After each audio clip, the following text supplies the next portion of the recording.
Bueno, lo prometido es deuda. Nosotros hemos logrado reunirnos antes de lo que pensábamos. Así que para mí, vuelvo y repito, es un tremendo honor tener al maestro Ignacio Berroa con nosotros, uno de los bateristas, uno de mis bateristas preferidos, uno de los íconos y leyendas vivientes de nuestro instrumento, que ha aportado todo un montón de una gama de ritmos y de conceptos y de conocimientos a la música cubana y a la música del mundo.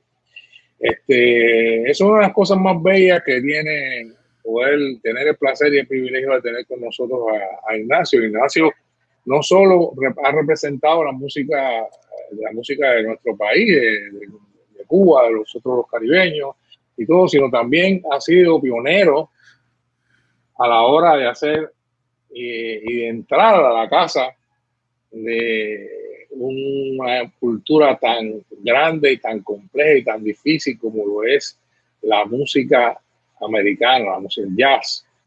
Jazz es una música que todos sabemos lo difícil que es, y mucho más difícil ha sido para muchos latinos lograr entrar a ese lugar, a ese espacio. Es un espacio bien complicado. Ante todo, bueno, quiero saludarte de nuevo, Ignacio. Qué bueno que estás aquí con nosotros, que siempre nos concedes el tiempo. Un placer, es un privilegio, como te decía. Y te tengo una pregunta desde ya. ¿Cómo es eso que tú ya desde Cuba tocabas el chin chiquitín, el swing? ¿Cómo el swing? El swing es un dolor de cabeza, porque yo siempre digo que somos indios, pero de diferentes tribus. Nosotros los cubanos tenemos unas características bien fuertes, unos acentos a la hora de hablar, a la hora de no sé qué, y entonces sí, venimos de todo, de la madre África y todo, pero somos como otra onda. Y meterte en eso, ¿cómo lograste en el instrumento sin tener una guía, un maestro, un Berkeley, un New England o como se llame?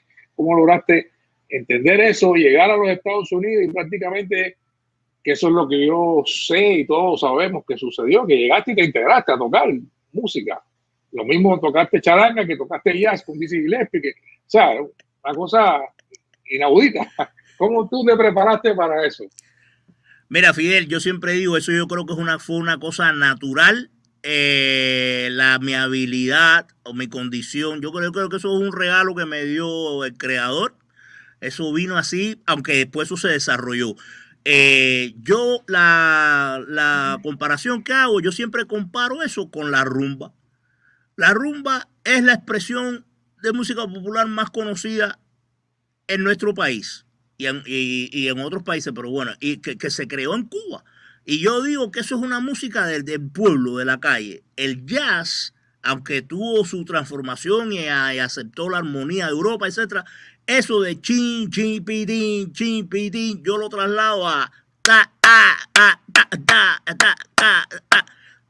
tocar la clave, tocar el salidor, el quinto, como tú bien sabes que eres cubano. Eso nace contigo. Eso nace contigo. Tú vas a un solar en Cuba y tú ves a cualquiera, mayormente, que Cuba, como sabemos, hay una tonga de chino, de blanquito y eso, que oye, que tocan, que le meten miedo a cualquiera tocando rumba. Entonces, eso es de allí. Y yo pienso que eso de chin, pitín, mi opinión, eso viene contigo. Tú, si tienes un profesor, el profesor te va a decir, mira, Fide, agarra la baqueta aquí con el índice, el pulgar, mira, deja que la baqueta se mueva entre esta parte de tu mano y los tres dedos. Sí, esa es la parte técnica, pero la parte del sentimiento, esa parte, en mi opinión, eso viene contigo. Wow. Eso viene contigo. Entonces, esa es la comparación que yo siempre hago. También pienso que mi deseo de tocar jazz y los pocos discos que pude escuchar en Cuba, el tiempo que estuve en Varadero escuchando las emisoras de Estados Unidos, eso también me habilitó esa cosa que la gente a la gente le gustaba de mí en Cuba, decía, coño, qué berroa el platillo. Ojo, ojo, había otro baterista, Tony Valdés. Tony, claro, claro. Tony Valdés, y te voy a decir una cosa, y si hubieran grabaciones, Guillermo Barreto era una cosa impresionante, como ese señor Barreto, como él dominaba el lenguaje, y cuando tú sentías a Guillermo tocando con la banda, ahí había un baterista norteamericano. De hecho, vale destacar, Barreto, su segundo apellido era Brown, Guillermo Barreto Brown. Si aporta esto algo. Barreto conocía el vocabulario. Recuerdo que Barreto en la orquesta de música moderna le decía a los trompetas la dicción. No, esto lo hacemos así. Esta nota es corta, esta es larga. Eso suena piau, pau, diba, biarobo, bau, ba. Ese era Guillermo Barreto. Al igual que Armando Romeo. Eran los dos músicos cubanos que conocían eso. Entonces, eso es lo que yo pienso que pasó en mi caso. Llego a Estados Unidos y ahí eso se desarrolla más porque me mudo a la Meca, me mudo al solar gigante del jazz. Para los que no saben lo que es un solar, es un lugar en Cuba de un pequeño edificio donde viven muchas personas en cuarticos diferentes, y se dice que ese es uno de los lugares donde se tocaba más rumba en Cuba, los solares. Entonces, una vez, para sustentar esto, alguien le hizo una entrevista a Miles Davis y le preguntó a Miles que qué cosa era el jazz. Y Miles respondió, Nueva York. Eso es. Esa fue la respuesta de Miles. Nueva York. Entonces, yo tuve la dicha de salir de Cuba e instalarme en Nueva York.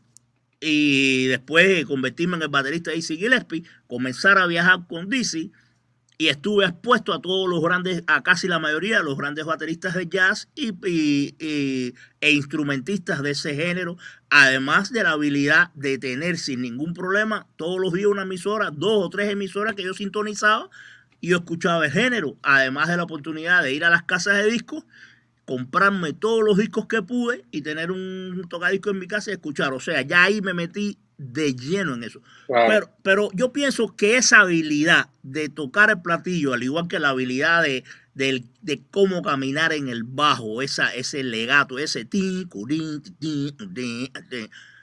eso también tiene que ver contigo. O lo traes o no lo traes. Después lo desarrollas en la escuela, para que no me vaya a malentender nadie. Bueno, ya no necesito estudiar más. No. Pero ese swing. Si tú supieras, ahora que te estoy escuchando, me acuerdo una vez que yo te pregunté algo. Ya cuando nosotros cuando empezamos a ser amigos, ¿te acuerdas cuándo fue? Yo me acuerdo perfectamente porque para mí tiene que haber sido más significativo que para ti. Yo toqué un disco que tú tocaste. Mira eso. Sí, tú tocaste, tú grabaste uno de los discos de Danilo Pérez, el pianista. Y entonces, exacto. Entonces yo hice un concierto con Danilo, con Colombia, uno de Panamá, y yo me aprendí muchas cosas de las que tú hacías. Pero en esa época todavía yo sentía que yo no tenía eso, el swing, y me acuerdo que lo primero que te pregunté cuando te conocí, que estábamos en un restaurante ahí, qué sé yo, empecé a preguntarte sobre eso. Entonces tú me dijiste algo así. Dijiste, no, esto es experiencia, ¿no? Eso se trae o no se trae. A mí me costó Dios y ayuda. No sé si lo logré, pero parece que yo no lo traía tanto, porque a mí me costó Dios y ayuda. Yo tuve que hacer unos internados en Nueva York. Yo iba muchas veces a sentarme a ver a la gente en Nueva York, a verlo nada más, para ver si podía lograr entender cómo sonaba el platillito ese. Y esa era una misión. O sea que esa parte tiene que ver con la habilidad que, como tú dices, que le da el creador a cada quien. A quien le cuesta más. Bueno, claro, yo creo que en tu caso tú lo tenías, lo que no tuviste la oportunidad que tuve yo en Cuba de tocarlo un poco. Porque yo tocaba lo que yo creía que era jazz. Eso en mi caso, ¿sabes quién me dijo a mí un día que yo no tocaba jazz? ¿Te acuerdas de Fran Bejerano, que era tremendo batería? Panchito Bejerano, como no, Francisco Bejerano. Fran Bejerano un día después que yo terminé de tocar me dice, oye, la estás botando, está muy bien en el Fusion. Y yo me quedé pensando y entendí lo que él me quiso decir. Suena como un batería de fusión, ¿no? Suena como un batería de jazz.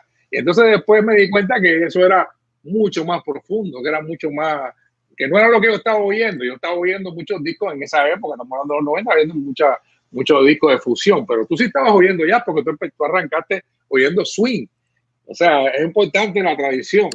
Yo arranqué escuchando a Matt Roach, a Blakey, después escuché mucho porque era lo que tuvimos a nuestra disposición, a Tony Williams. Emiliano Salvador fue el músico que me hizo poner la atención en quien se convirtió en uno de mis grandes ídolos, Roy Haynes. Roy. Entonces yo escuchaba más eso, y después que después que salió el trío de Keith Jarrett en 1983, Jack DeJohnette pasó a formar parte de mi ADN, vaya, porque yo escuchaba ese disco, todavía lo escucho, y bebí mucho de Jack DeJohnette. Pero bueno, eso yo pienso que uno lo trae, uno lo desarrolla, y por supuesto tienes que tener la oportunidad de desarrollarlo tocando, porque te digo sinceramente, yo no toco jazz o swing, yo no tocaba a los 80, incluso hasta los 90, como lo toco ahora. Sinceramente, yo pienso que yo he mejorado un 90%, porque ya llevo 41 años en Estados Unidos, voy a cumplir todo lo que estaba expuesto, todo lo que he visto, más como siempre digo, ese elemento de que tú lo traes. Pero el tener la oportunidad de desarrollarlo, de tocarlo, eso es importante. Otra cosa. Yo pienso que en el caso de los bateristas cubanos, a veces los que veo nuevos, que son todos unos increíbles instrumentistas, yo pienso que a veces lo de jazz es que la gente no le presta atención a la simpleza. No le prestan atención a eso del tresillo. Tin, tica, titín, tica, titín, tica, titín, tica, titín, tica, titín, tica, titín. Esto, caballero, la clave, uno no puede ponerse a hacer la clave como tú la puedes hacer en un solo timbal en la batería. Entonces, ese platillo, déjenlo tranquilo ahí. Ese es el que pone a gozar a todo el mundo. Ese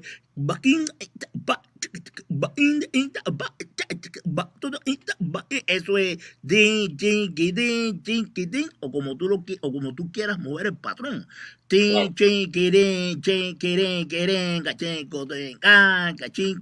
Y siempre pensar en ese movimiento de tresillo, esa cosa que armaba Elvin Jones, que siempre estaba el eso estaba ahí todo el tiempo. Exactamente. Esa es mi opinión. Pero sí, es muy interesante, porque tú llegas en el 80, vía Mariel. Sí, yo llego cuando en Mariel. Yo me monté en una lancha en Mariel, llegué a Estados Unidos. Mucha gente piensa que Dizzy Gillespie me estaba esperando ahí en Cayo Hueso con una limusina y un cheque para contratarme. No es cierto, porque tú mismo me has dicho que hubo ciertos personajes, ciertos ángeles que te llevaron a donde después tú llegaste. Definitivamente. Este cuento no lo voy a hacer, es irrelevante. Hubo unos ángeles que me sacaron de Cuba en ese momento tan difícil y tan triste de nuestro país, donde sucedieron cosas que no debieron haber sucedido. Y yo me fui de Cuba ileso, y me fui rápido, inmediatamente.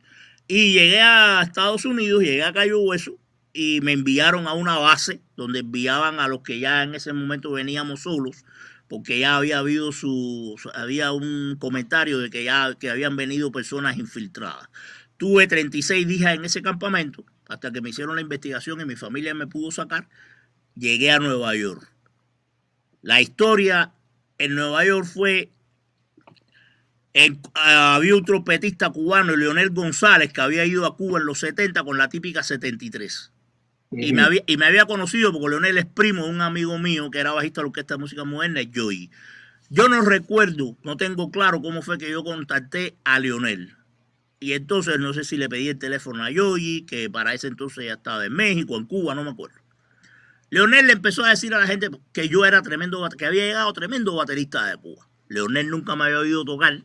Saben que somos nosotros los cubanos. Pero como yo era amigo de Joey, y el Joey le dijo, este es uno de los grandes bateristas de Cuba, él repitió lo que su primo le dijo. Y entonces hice contacto con el violinista cubano Alfredo de la Fe, que habíamos estado en el conservatorio un ratico antes que se fuera del país. Oye, empieza la bola a correr, Alfredo de la Fe me lleva, me acuerdo, un ensayo de Tito Puente. Tito tenía un grupo que se llamaba Latin Percussion Ensemble. Tito Patato, Alfredo de la Fe, Jorge Alto en el piano y un bajista que se llama Mike Viñas. Ahí conozco a Tito. Pero el kit de la cosa fue el día que un músico puertorriqueño, quiero aclarar, que cuando llegué a Nueva York le debo muchísimo a lo que yo le llamo mi ejército de salvación boricua. Porque todos los boricuas que conocí ahí me dieron tantas muestras de afecto, de cariño, me pasaban trabajo. Vaya, eso eran mis ángeles guardianes. Un flautista, Héctor Nieves, puertorriqueño, me lleva a casa de Mario Rivera. Y ahí es donde comienza todo. Mario Rivera era un excelente músico dominicano que tocaba el saxofón, en mi opinión, hasta ahora, el músico dominicano más completo que yo he conocido. Y Mario Rivera tenía un grupo y estaba ensayando con su grupo. Me lleva a casa de Mario Rivera, me presento, mira, yo soy cubano, y Mario me dice, ven tal día por aquí que tengo un ensayo con el grupo. Y así, después del ensayo, tocamos un ratico. Yo le digo, ¿cómo no, Mario? Muchas gracias, qué sé yo. Me voy a casa de mi tía en el Bronx, donde vivía. Y cuando llega el día voy para casa de Mario, y Mario tenía su grupo, y ahí estaba en el grupo, los integrantes del grupo eran Hilton Ruiz en el piano, Jerry González en las congas, Andy González en el contrabajo, Steve Turre tocando el trombón, Mario en el tenor, y había un baterista. Yo llegué, me presenté, me senté en mi sofá y comencé a oír aquel ensayo, yo ahí disfrutando el ensayo. Toman un break y Mario me dice, siéntate en la batería, vamos a tocar. Y arrancamos a tocar. Oye, tú te sabes este tema, no sé, las hojas muertas, Estela va a estarla y lo que fue. Empezamos a tocar. De buenas a primeras, después que Mario termina uno de sus solos, veo que se desaparece. Llega Mario otra vez y al rato tocan a la puerta y entra un señor bajito, negro, trabajito, y se sienta ahí en el sofá. No, miento. Después que ensayamos los dos números, veo que Mario se lleva al baterista para un lugar, habla con él y el baterista viene y recoge sus platillos, sus baquetes y se va. Pero lo veo con una cara que veo que el tipo está disgustado. Y yo le pregunto a Mario, ¿qué pasó? Tuvieron una discusión. Y Mario ¿Qué hice? Me dice Mario, no, papito, él le decía así, papito, no, papito, tranquilo, yo hablé con él. Yo vi que hubo un momento que Mario, todo esto en inglés, cuando yo llegué de Cuba yo no sabía no decir ni yes. Ellos hablaban en inglés y yo veo que hay un momento que Mario le hace una pregunta y uno por uno, la gente del grupo me señalan a mí. ¿Ya? Veo que el baterista se va bravo y yo digo, Mario, ¿qué pasó con el baterista? Me dijo, no, mira, mi hermano, sencillo. Yo, después que tocamos, yo le pregunté a cada miembro del grupo que a quién preferían, si a ese o a ti. Y todo el mundo dijo que te prefería a ti. Entonces yo, me acuerdo que me dijo, no, papito, tú aquí es democrático. Y entonces me dijo, yo hablé con el baterista, le pagué su ensayo y le dije que el trabajo lo ibas a hacer tú. Y ya. Y aquí me dijo, papito, aquí esto es así, aquí esto es así. Y entonces arrancamos a ensayar y entra Mario Bauzá y cuando terminamos, Mario me dice, Ignacio, ¿tú conoces a Mario Bauzá? Y yo me petrifiqué, le dije, no, yo sabía quién era Mario Bauzá, pero nunca lo había visto. Yo, como no, maestro, encantado. Y Mario me saludó muy afectuoso, fue muy afectuoso, y me dijo, mira, mi hermano, si usted lee música y usted toca esos distintos estilos, usted no va a parar de trabajar en esta ciudad. Así me arranca Mario y me dice, tal día vaya a mi casa, que sé yo, que lo voy a llevar a la Unión para que se apunte en la Unión y yo lo voy a conectar aquí con Chico Farri, con Julio Gutiérrez, músicos cubanos que grababan muchísimo, estaban en los estudios de grabación. En aquella época los estudios de grabación se movían mucho. ¿En qué año fue eso, Ignacio? Eso fue en agosto de 1980. Yo llego a Cayo Hueso el 25 de mayo del 80. Me llevan a un campamento. El 29 de junio del 80 llego a Nueva York y me instalo en casa de una tía por parte de madre a la que yo no conocía, había visto una vez en mi vida cuando tenía 5 años y en 1979 cuando ella fue a Cuba con la comunidad. Me instalo con mi tía María en el Bronx, en una parte, me perseguían los barrios calientes, Fidel. Eso pasó una cosa que eso está una eso para que no pierda el swing. Exacto, yo atraigo eso o era para eso mismo. Me mudo en el Bronx, mi tía vivía en una zona calientísima del sur del Bronx, donde hay una parada de tren y la marqueta Hunts Point. Eso es el equivalente a Garraguao, Jesús María, Tarés. Sí. Ahí vivía yo. Y entonces, bueno, voy con Mario, me voy para mi apartamento, al día voy con Mario a la Unión, me anoto en la Unión y de buenas a primeras, a los pocos días de anotarme en la Unión, suena el teléfono y era un músico que pensaba que yo era mi papá, un señor, un flautista que había grabado con mi papá en Cuba, tocaba con mi papá en Cuba y eso, y le dije, no, yo soy el hijo. Me dijo, bueno, mira, me han hablado de ti, tengo una grabación, tal día, ¿tú crees que tú la puedes hacer? Y yo le dije, sí, señor Gonzalo, yo creo que yo puedo hacer la grabación. Me dijo, bueno, mira, estate en tal estudio a tal hora. Salí, mis familiares me habían regalado algún dinerito. Me acuerdo que fui a una casa de música que estaba cerquita ahí a unas cuadras, me compré un par de baquetes, un par de escobillas y un par de masas. Y arranqué para mi grabación y aquello fue, yo entré al EREN, hacer lo que yo hacía todos los días. Grabo, todo el mundo quedó contento y la cosa se empieza a regar. Días más tarde suena el teléfono y era Chico Farri. Oye, wow. Mira, yo soy Chico Farri. Me petrifico, me muero ahí sentado en la butaca esa. Mario Bauzá me ha hablado de ti, que si yo, mira, tal día tengo una grabación en tal lado. Ah, ok, maestro, ¿cómo no? A tal hora. Yo llegué allí y cuando llegué, Mario estaba. Y me acuerdo que estaba también un músico puertorriqueño con el que yo tocaba todos los días, flautista Néstor Torres. Néstor. Yo tocaba con Néstor en una charanga, la típica Nobel. Y cuando yo le comento la noche anterior en el baile a Néstor, que al otro día tiene una relación con Chico Farri, Néstor me dijo, yo voy para allá. Bueno, Néstor fue. Llego y Chico me explica lo único que yo nunca había tenido en mi vida. Me dice, mira Ignacio, ahora cuando tú te pongas los audífonos, tú vas a sentir una cosa que es como un metrónomo. Eso se llama click track. El famoso click track. Tú vas a tocar la música rigiéndote por el click track. Ya esa fue la única instrucción que me dieron. Llegué, me senté. Yo estaba en los estudios del EREN o del ICAI. Y yo leí mi música y me fui.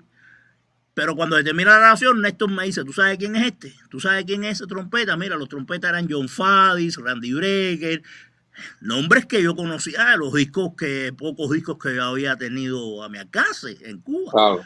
Y ahí fue cuando me empecé a poner nervioso. Me acuerdo que le dije, Néstor, gracias a Dios que tú me has dicho esto cuando se acabó. Al final. Si cuando yo voy caminando para la batería, tú me dices que esos tipos estaban ahí, esto hubiera sido un desastre. Claro. Grabo con Chico Farri y la bola se empieza a correr, Fidel. O sea, a su vez yo tocaba los timbales, que fue la primera vez en mi vida que empecé a tocar timbales, porque yo en Cuba nunca toqué nada de la percusión afrocubana. Y tocaba los timbales con la típica Nobel. Lo que nunca me dijo Mario Bauzá fue que después que él salió ahí a hacer Mario Rivera, él la había llamado a Dizzy Gillespie. Eso él nunca me lo mencionó.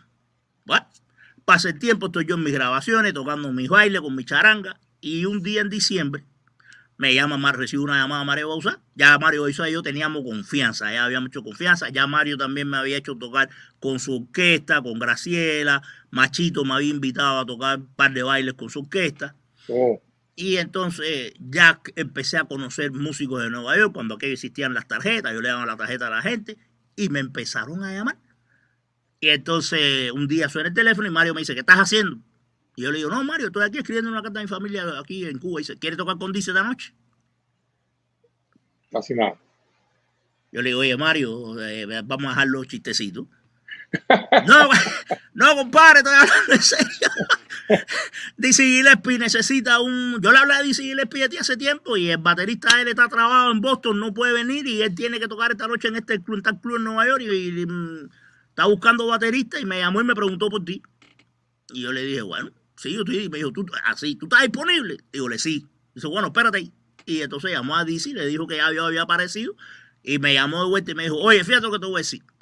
Vístete bien, coge la batería, métela en un taxi, y esta es la dirección. Dale para Manhattan, para tal club, que DC te está esperando ahí.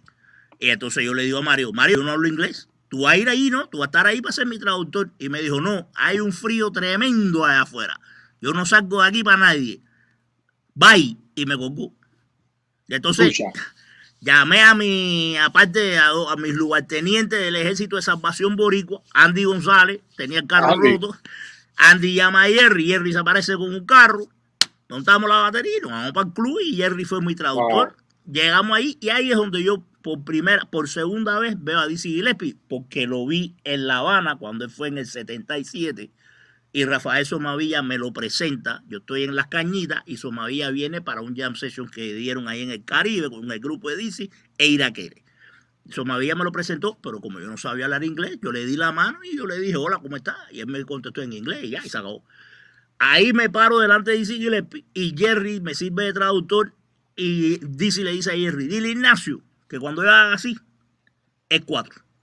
Que cuando yo, porque además ya cuando yo llego, el club está así lleno de gente, ya todo el mundo está ahí listo para esperar a escuchar al tipo. Y en el camerino, cuando yo haga así es 4, cuando yo haga así es 6, cuando yo le haga así, tiene que parar. Y cuando yo lo señale, solo de batería. Vamos. Lo que yo le dije, dile a Dizzy que yo no hablo inglés. Y me dijo, me hizo sentir comodísimo. Me dijo, dile Ignacio que yo trabajé con Chano un año y que Chano nunca habló inglés y yo nunca hablé español. Pero los dos hablábamos música. Vamos. Y ahí fuimos para el escenario. Gracias a Dios que yo estaba familiarizado con Night Tunisia, con algunos de los temas de su repertorio. Yo no me sabía los arreglos, pero lo que hicimos fue llamear sobre esos temas. Claro. Todo salió bien. Ya, Dizzy me fue a pagar, me acuerdo, y yo le dije a Jerry, dile que yo no quiero un centavo, que para mí esto ha sido un sueño convertido en realidad. Yo jamás pensé que yo me iba a ver en un escenario tocando con él. Dile que yo no quiero un kilo. Y nos fuimos. Pasaron meses, eso fue en diciembre, y en agosto me llama Mario Bauzá y me dice, oye, Dizzy está buscando un batería, me acaba de llamar y me acaba de decir que si tú quieres el trabajo, tú eres el tipo. Wow. Así fue. Entonces fuimos a casa de Dizzy Gillespie y me dice que tal día nos recogen tal lado para ensayar. Fuimos para su casa, ensayamos y así es como yo comienzo a tocar con Dizzy Gillespie. Tremenda experiencia. Mira, tú sabes que Mario Bauzá en esta historia tiene mucho, ¿verdad? Y yo te voy a comentar algo. Yo estando en el 80 y algo en México, un día yo vi a Mario en un canal de televisión americano en español y estuvo como 15 minutos hablando de ti. Mira eso. Pero no sé, o sea, él arrancó a hablar y yo decía, diablo, está hablando de Dios, ¿de quién está hablando? No, porque no, y no terminaba de decir el nombre. Ese baterista, que esto, lo otro, que aquí, que allá, que esto, que acabó con esto y él está tocando aquí, está tocando allá, y cuando terminó, ya yo sabía que bueno, ese está hablando de Ignacio. Efectivamente, ese hombre, y qué gestos tan bonitos de, tú sabes, como tú dices, también la hermandad que uno se encuentra, muchas veces es importante conocer, es importante viajar, es universalizarse, entender también que no solo, que hay mucha gente que te va a ayudar, que no solo la gente de tu país, sino también los boricuas. Yo vivo en Puerto Rico y aquí, esta es mi casa y he tenido mucha ayuda de mucha gente también. Y qué bueno que tú eres un testimonio de eso, tú sabes, y nada más y nada menos, y Eddie González, Andy, Hilton. No, ese es mi ejército de salvación boricua. Andy y Jerry. Andy y Jerry eran los principales, pero después a eso se sumó Joe Santiago, Salvador Cuevas, o un timbalero que fue el que me dejó en la típica Nobel, Félix Cabán, Héctor Nieves, Steve Berríos. Sí. No. Yo, como yo siempre he dicho, no hay quien me toca a los boricuas, no me los pueden tocar. Otro Tempo Alomar, Tempo, que es mi socio. Cachete Maldonado. No, imagínate. No, yo solo recibí de esa gente en Nueva York. Después hiciste lo tuyo aquí, que fue donde tiraste con Guatacumbele. Sí, ¿Cómo fue eso? Cachete me llamó. Bueno, Cachete me llamó, ya yo conocía a Cachete. Cachete era el tumbador de la orquesta típica 73 y Cachete vivía también en el sur del Bronx, cerca de donde yo vivía con mi tía. Y Cachete se le ocurre la idea de hacer el grupo Guatacumbele y me habla porque como el disco se llama, yo siempre digo jocosamente, el disco se llama Guatacumbele con un poco de zongo. Y yo siempre digo, con un poco de zongo soy yo. Porque, ¿sabes? Yo traje el zongo a Nueva York, que por cierto, siempre a todo el mundo desde un principio le dije, como no me gusta decir mentiras ni atribuirme cosas que no son, todo el mundo me preguntaba, oye, pero ¿y esto lo creaste tú? Y yo, no. Eso lo toca un señor que se llama José Luis Quintana, que le dicen Changuito. Eso lo creó Juan Formel y una orquesta que se llama Los Juan Van.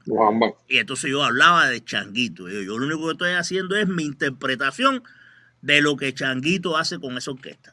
Entonces Cachete me habla para que vaya a Puerto Rico a hacer una grabación. Que quiero añadir, porque la gente, muchos músicos y personas se piensan que uno nace y uno empieza a trabajar y que enseguida empieza a ganar un dinero descomunal. Tú sabes que te empiezan a pagar muchísimo dinero y que a los 2 años ya tú eres millonario y eso. Y entonces Cachete me habla para ir a grabar el disco a Puerto Rico con el sello Tierrazo, un sello que tenía una persona que se llamaba o se llama Fran Ferrer. No sé si vive o no. Y me dice, mira, Berroa, vamos a Puerto Rico, vamos a grabar esto. Me habló muchísimo de Giovanni Hidalgo, que tenía 17 años en aquel entonces. Esto está sucediendo enero de 1981. Y voy a Puerto Rico, me vuelan a Puerto Rico y yo me quedo en casa de una prima mía que no veía hacía muchos años y tenía un apartamento ahí en Isla Verde. Me quedé en el apartamento de mi prima, nos fuimos, ensayamos varios días en un lugar, no sé si era Eri Figueroa, que tenía una casa en Bayamón.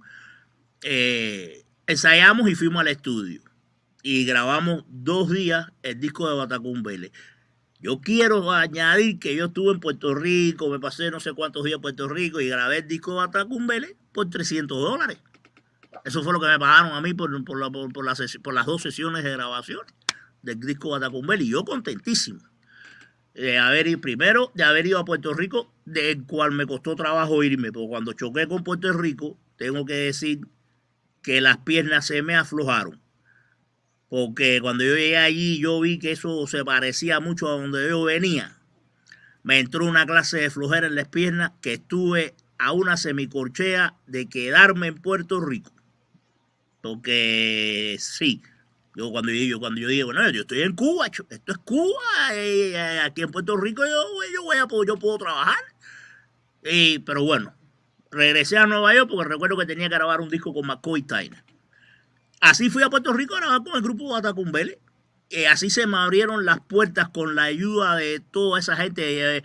Georgie Maisonet, también puertorriqueño, era tumbador de la orquesta de la típica Nobel. Muestras de cariño y apoyo, cual les voy a estar agradecido eternamente, porque no sé si la gente puede imaginar lo que es que tú vivas en un país extranjero, donde te tienes que adaptar a una nueva cultura, donde tienes que aprender un nuevo idioma, sabiendo que no había regreso, porque eso es una cosa muy importante. Los cubanos que salimos en esa época, era ticket, boleto de ida, no había vuelta. Era o lo haces o te mueres. Exacto. Ya. Entonces, teniendo todas esas cosas y encima tenía a mi esposa y a mi hijo en Cuba, eso es otra historia, que se quedaron atrás porque el gobierno cubano había prometido que en Mariel nunca se iba a cerrar. Y yo salí primero por una situación que tenía allí, donde ya estaban a punto de ponerme detrás de unas rejitas. Y mi esposo y yo acordamos que yo me debería ir y que como el gobierno había dicho que en Mariel iba a estar abierto, ella se quedó porque su mamá se estaba muriendo de cáncer. Ella se uniría a mí una vez su mamá falleciera. Y cuando eso sucedió, el gobierno cubano cerró en Mariel y nos quedamos separados por 4 años y medio. Entonces, yo tenía todo eso en mi cabeza. Entonces, no era fácil sentarse en una batería a tocar nada. Cuando yo salía a la calle y yo oía a la gente hablando una cosa que yo no entendía. Tú sabes. Y a todas estas tú no hablabas inglés todavía. No, Fidelito, yo aprendí a hablar el inglés gracias a Dizzy Gillespie. Cuando yo llegué a Nueva York, yo no sabía lo que quería decir. Bueno, sí, yo sabía que yes era sí. Hasta ahí. Hasta ahí llegaban mis conocimientos de inglés. Yo no sabía nada de inglés. Yo aprendí a hablar inglés jangueando, andando ahí con Jerry, con Andy, cuando ellos hablaban en inglés, y yo siempre fresco. ¿Qué cosa es esto? ¿Qué es esto? ¿Qué quiere decir? Andy, que era mi chofer, porque también vivía para allá, para Bronx, cerca donde yo vivía, yo le preguntaba a Andy, ¿qué dice ahí? ¿Cómo se dice esto? Y así fui aprendiendo, y cuando entré con Dizzy, ahí fue ya a la escuela. Porque ahí tenía que aprender a la fuerza, porque Dizzy lo único que sabía decir en español era ¿cómo está usted? Bien, gracias. Él pensaba que todo eso era que todo eso iba en el paquete. Él te veía, te conocía y te decía, yo le decía, mira, Dizzy, mi amigo Fidel, y él te decía, ¿cómo está usted? Bien, gracias. Entonces, eso es lo único que él sabía, y por supuesto las malas palabras que le enseñé yo una vez que entré al grupo. Claro. Pero tuve que aprender, y los otros dos músicos no hablaban español. Entonces, así fue, con todas esas cosas en mi cabeza, Fidel, yo tuve que lidiar con que tenía que aprender a tocar la batería, el vocabulario, etcétera. No fue nada fácil, con la preocupación de que tenía que hacer dinero, porque mi familia en Cuba no se podía morir de hambre. Entonces, conté eso. Hay otra anécdota famosa que quiero contar acerca de cuando no se puede estar pensando tanto en dinero. Había un músico en Nueva York, un día toco con Mario Bauzá, un timbalero boricua que fue muchos años baterista de la orquesta de Dito Puente, Mike Collazo, el difunto Mike Collazo. Me ve tocar por la tarde y me llama y me dice, mira, Ignacio, esta noche yo tengo que tocar, en un domingo, yo tengo que tocar con una orquestica, pero mira, mi esposa no quiere que yo vaya, yo me voy a quedar aquí. Mira, te va a ir a recoger un muchacho que se llama Mitch Froman. Era un tenorista. Mitch tocó muchos años con Tito Puente. Él habla un poquito de español. Y es una orquestica donde tienes que toca música americana, pero con ritmos latinos, qué sé yo. Lleva tu timbal. Mitch Froman me viene a buscar y me lleva, vamos a un club en Manhattan que se llamaba People's. La orquesta de Mitch Froman estaba compuesta como por 3 o 4 trompetas, un trombón, no sé si par de saxofones, algo de eso, y la sección rítmica. Llego a People's, amo mi timbal, y Mitch me explica que estábamos tocando por la puerta. Por la puerta. O sea, lo que se recaudara de las entradas, ese era nuestro salario. Cuando ya estamos listos para tocar, nos damos cuenta que Mike Collazo se había quedado con la carpeta de la música del timbal. Wow. E inmediatamente acudí a un truco que aprendí de Guillermo Barreto en Cuba, sin que él me lo dijera. Lo aprendí porque sucedió una cosa y lo vi. Y le dije a Mitch Froman, tú me puedes dar la parte de la primera trompeta. Exacto. Y Mitch Froman, el trompetista, dijo, sí, yo me lo sé de memoria. Le dije, bueno, dame la parte de la primera trompeta.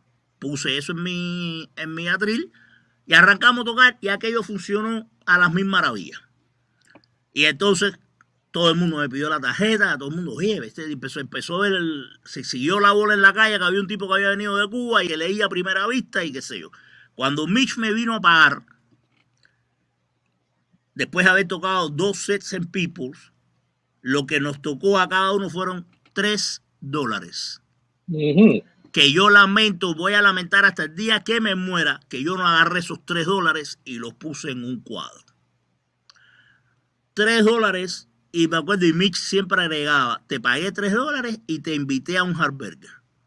Así que fueron $3 y un hamburger. Pero esos $3, mi hermano, me trajeron otras satisfacciones y otros dólares, porque varios de los músicos de esa orquesta hablaron de mí y me empezaron a llamar personas que yo no conocía, claro, para grabaciones, etcétera, etcétera. Es el tipo de cosas, ese es el tipo de cosas que te lleva a otra, y es una actitud bien positiva, en mi opinión, que te abre unas puertas tan increíbles, que tú eres un tremendo ejemplo de eso. Por ejemplo, McCoy Tyner, no sé, Ludo Donaldson, Tal Terry, con toda esa gente tú has tocado. Y todas esas cosas fueron recomendaciones. Exacto. A mí con Lou Donaldson me recomendó el bajista, que no sé dónde estábamos tocando juntos. A lo mejor estábamos tocando en un lugar un lugar que existía en Nueva York, que fue muy famoso, Soundscape, donde se hacían unos jam sessions interesantísimos todos los martes.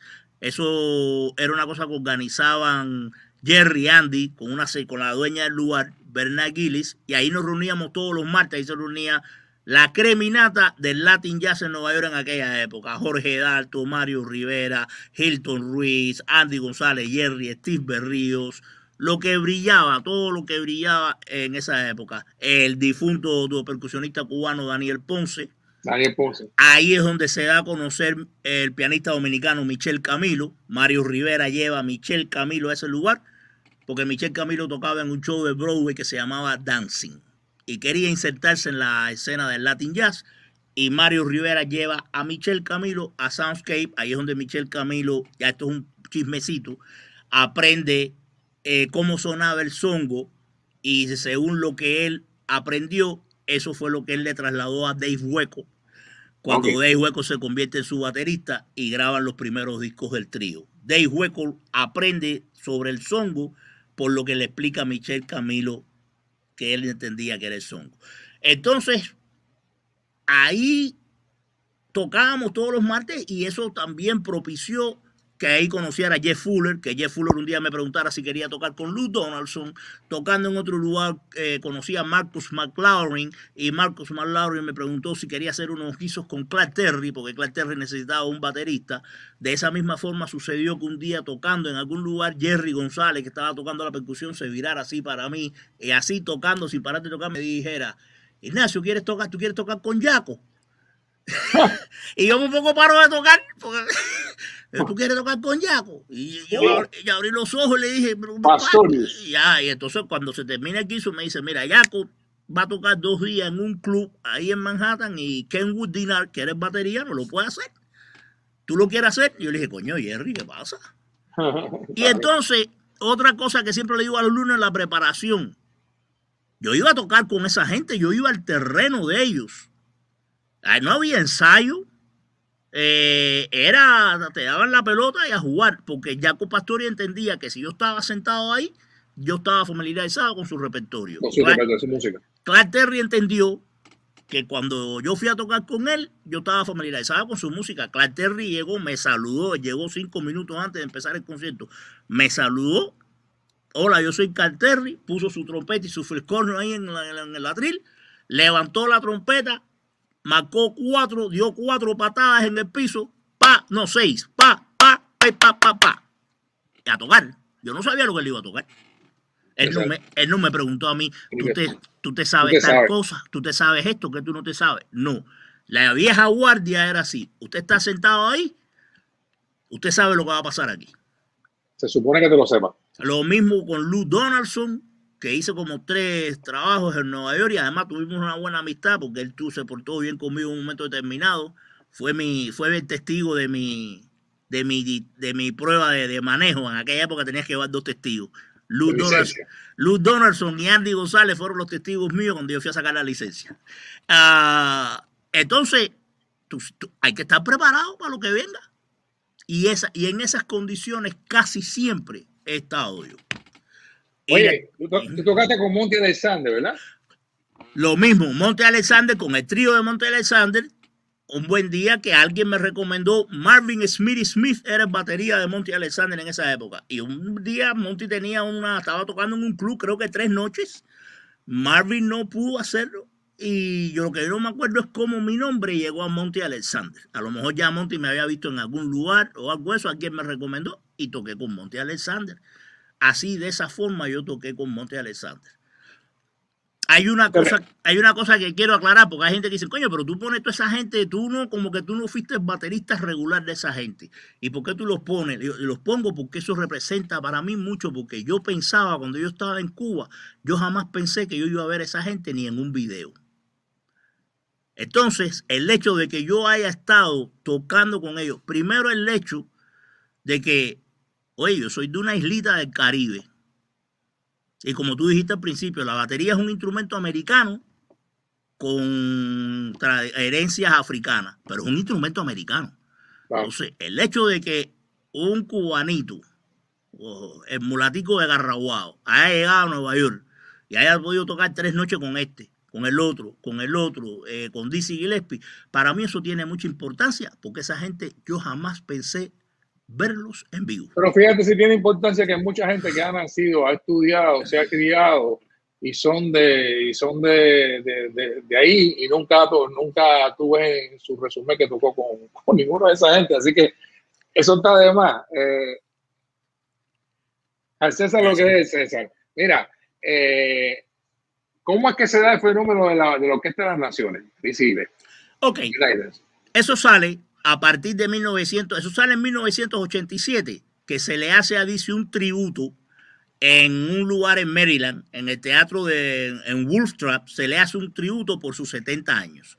Hay un productor, Charlie Fishman, que se le ocurre la genial idea de hacerle un tributo a Dizzy por sus 70 años. Se para el teatro por 2 noches y durante esas 2 noches casi todos los que tocaron en algún momento con Dizzy Gillespie participaron. Entonces eso es un concierto que anda por ahí que se llama Wolf Trap Salute Dizzy Gillespie. Wolf Trap saluda a Dizzy Gillespie. Entonces ahí se apareció Raimundo y medio mundo. Precisamente ayer yo hablaba con alguien de eso.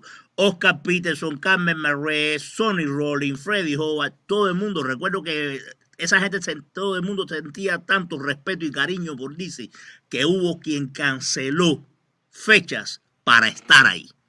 Entonces se armó un Big Band, del cual yo era el baterista, fui el baterista, pero un Big Band, ya tú sabes, todos estrellas: Freddie Howard, Wynton Marsalis, John Faddy, Jimmy Owen, Rufus Riera, el bajista, Mongo Santamaría, el percusionista, Sam Rivers, oye, todos estrellas, Walter Davis Jr. en el piano. Entonces el Big Band se hizo una sección latina, de música latina, con el difunto Dave Valentín, Nicky Marrero, Flora Purín, Aito Moreira. Y de ahí sale la idea a Charlie Fishman se le ocurre que Dizzy debía salir con una formación de músicos de distintos países y llamarle la Orquesta de las Naciones Unidas.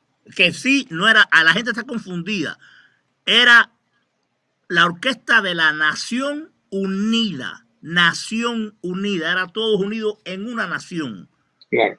Todos unidos en una nación. Y como todos saben, la mayoría de los integrantes de esa orquesta éramos latinos. Los americanos en esa orquesta eran Dizzy, James Moody, Sly Hampton y Sly Hampton, John Lee en el bajo y Ed Cherry en la guitarra. Habían 5 norteamericanos. Los demás, 2 brasileros, 3 cubanos, un puertorriqueño, un panameño, o sea, Danilo, Giovanni Hidalgo, Mario Rivera, Paquito Rivera, Arturo Sandoval, Claudio Roditi. Creo que William estaba ahí, ¿no? No, Tony nunca estuvo ahí. No, William, trombonista. William Cepeda, eso fue de la segunda vuelta, sí, porque esa orquesta giró. Y en un momento, pero te digo, originalmente, ese era el formato de la orquesta. Ese era el formato de la orquesta. Los trombones eran Sly Hampton y Steve Turre. Trompeta era al principio Claudio Roditi y John Faddy. Después Arturo suplantó a John Faddy. Faddy se fue. Los saxofones eran Moody, Paquito y Mario. La percusión, el bajo era John Lee, el guitarrista de Cherry, Giovanni Hidalgo en la batería, Ayrton con otro set, un set de percusión enorme que armaba. Grandísimo. Danilo Pérez era el pianista. Ahí fue donde Danilo estuvo expuesto a Dizzy, porque alguien recomienda a Danilo para que toque el piano, porque el primer pianista de esa orquesta fue Monty Alexander. Pero Monty Alexander no lee música. Y cuando llegamos al primer ensayo que le pusieron la música, recuerdo que Monty dijo: ¿qué es esto? ¿Qué es esto? Y le dijeron: no, men, esa es la música. Y dijo: no, yo no leo música. Y entonces ya yo no me acuerdo cómo fue que hicimos ese concierto. Y después alguien recomendó a Danilo, llegó Danilo, y ahí es donde Dizzy conoce a Danilo. Esa es la idea así surge la idea de las Naciones Unidas, de ese concierto. Y esa orquesta que estuvo por todos lados. O sea, recorrimos el mundo, prácticamente el mundo entero. Viajamos muchísimo, sobre todo Europa. Europa viajamos muchas veces, Japón. Sí. Hay mucha gente también que piensan que ahí es donde yo arranco con Dizzy Gillespie. No, yo arranqué con Dizzy Gillespie en el 81 con su cuarteto, que después fue un quinteto. Arranqué con Dizzy. Tuve que dejar el grupo de Dizzy por problemas de inmigración, no tenía papeles para viajar. Y en el año 87, cuando me hice ciudadano americano, él armó otra banda y me llamó, y ahí me quedé con él hasta que falleció. Bueno, Ignacio, hasta aquí hay una buena parte, pero todavía nos queda. No hay quien te calcule, mi hermano. Esto es... son muchas cosas que contar. Historia patria. Son 40 Tenemos que hacer otro más. Tenemos que hacer otro más y no podemos demorarnos mucho. Hay que hacerlo porque esto es material caliente. Nada, vamos a hacer una pausa aquí y vamos a preparar, porque hay un material muy interesante con el cual podemos estar haciendo un ratito en un tercer documento de leyendas de la batería latina, en este caso con el maestro Ignacio. Bueno, despídete por ahora, pero hay más información tuya. Bueno, caballero, pues 1.000.000 de gracias por la sintonía. Espero que lo estén disfrutando y nos vemos en la próxima. Hasta luego. Te quiero, mi hermano. Igualmente, Fidelito.